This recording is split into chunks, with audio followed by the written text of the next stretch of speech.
मुद्रा, जिसे धन या करेंसी भी कहा जाता है, वस्तुओं और सेवाओं के लेन देन के लिए एक आमतौर पर स्वीकृत माध्यम है जो विनिमय को आसान बनाता है और आर्थिक गतिविधियों को सुविधाजनक बनाता है।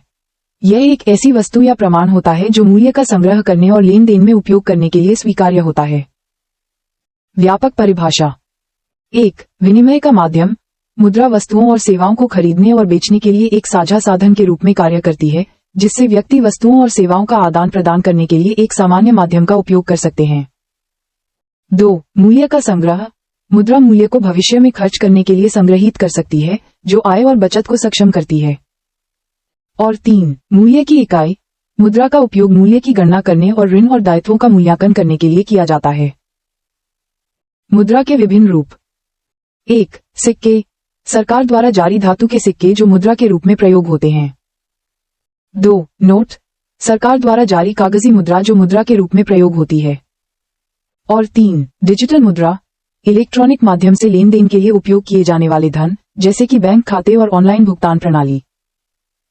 मुद्रा की भूमिका। 1. आर्थिक विकास को बढ़ावा देती है। मुद्रा वस्तुओं और सेवाओं के लेन देन को सरल बनाकर आर्थिक गतिविधियों को बढ़ावा देती है।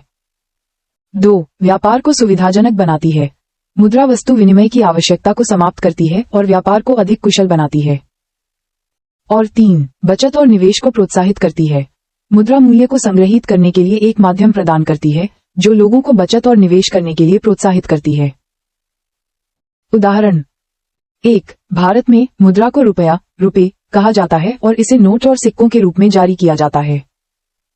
2. संयुक्त राज्य अमेरिका में मुद्रा को अमेरिकी डॉलर कहा जाता है और इसे नोट और सिक्कों के रूप में जारी किया जाता है। और 3. कई देशों में डिजिटल मुद्रा का उपयोग तेजी से बढ़ रहा है। निष्कर्ष।